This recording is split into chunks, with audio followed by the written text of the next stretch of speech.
কোনোভাবেই হাসিনার মুখ বন্ধ করা যাচ্ছে না। ছাত্র জনতার উপর নজিরবিহীন ক্র্যাকডাউন চালানোর পর যেখানে জাতির কাছে ক্ষমা চেয়ে শুদ্ধ রাজনীতির প্রতিশ্রুতি দেওয়ার কথা, সেখানে বিন্দুমাত্র অনুতাপ নেই মুজিব কন্যার। উল্টো তার বাংলাদেশ বিরোধী প্রোপাগান্ডা ও উস্কানি বেড়েই চলেছে। হাসিনার উস্কানিতে মাটির সাথে মিশিয়ে দেয়া হয়েছে ধানমন্ডির ৩২ নম্বরের বাড়ি। ৩২ নম্বরের এই বাড়িটি শেখ মুজিবের হলেও শেখ হাসিনা এটিকে ফ্যাসিবাদের কেবলা বানিয়েছিল। ছাত্র জনতা সেই ফ্যাসিবাদী আস্তানাকে গুড়িয়ে দিয়ে আওয়ামী লীগকে আগামীর রাজনীতিতে না করে দিয়েছে। কিন্তু দিল্লির আশকারায় ডুবন্ত আওয়ামী লীগ উঁকি ঝুঁকি দিচ্ছে খড়কুটো ধরে। শেখ হাসিনা থেকে শুরু করে ভারতে পালিয়ে থাকা আওয়ামী লীগের শীর্ষ নেতারা ইউনূস সরকারের বিরুদ্ধে জনতাকে উস্কাচ্ছেন।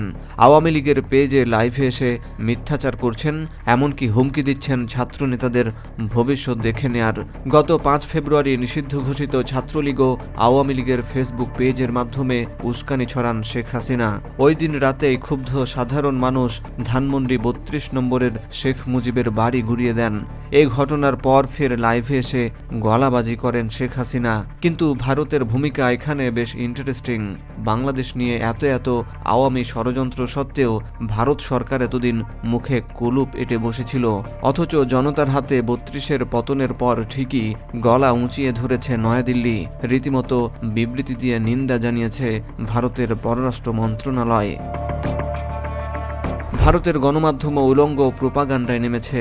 তারা ইউনূস সরকারকে বিশ্বের কাছে ক্ষমতা দখলকারী সরকার হিসাবে প্রমাণ করার চেষ্টা করছে। এই প্রকল্পে কোটি কোটি ডলার ঢেলেছে হিন্দুত্ববাদীরা। নরেন্দ্র মোদীর অদৃশ্য ইশারায় হিন্দুত্ববাদী মাফিয়ারা এক হয়েছে।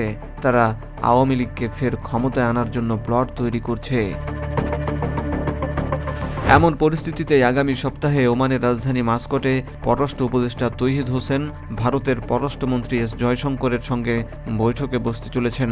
এ বৈঠকে পররাষ্ট্র উপদেষ্টা আহ্বান জানাবেন ভারতে বসে হাসিনা যাতে আর কোনো বক্তব্য না দেয় এবং দেশকে অস্থিতিশীল না করে।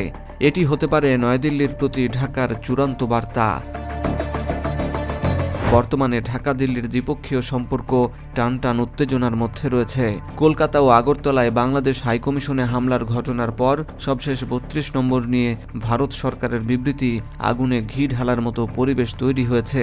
নিজেদের অভ্যন্তরীণ বিষয়ে ভারতের এমন প্রতিক্রিয়া ভালোভাবে নেয়নি বাংলাদেশ সরকার। ইউনূস সরকার বলেছে, আমাদের অভ্যন্তরীণ বিষয়ে ভারতের পররাষ্ট্র মন্ত্রণালয়ের বক্তব্য অপ্রত্যাশিত ও অনাকাঙ্ক্ষিত। ঢাকা চায় না হাসিনা ভারতে বসে গণ্ডগোল পাকাক। তার রাজনৈতিক তৎপরতা বাংলাদেশে নাশকতার যোগান দিচ্ছে।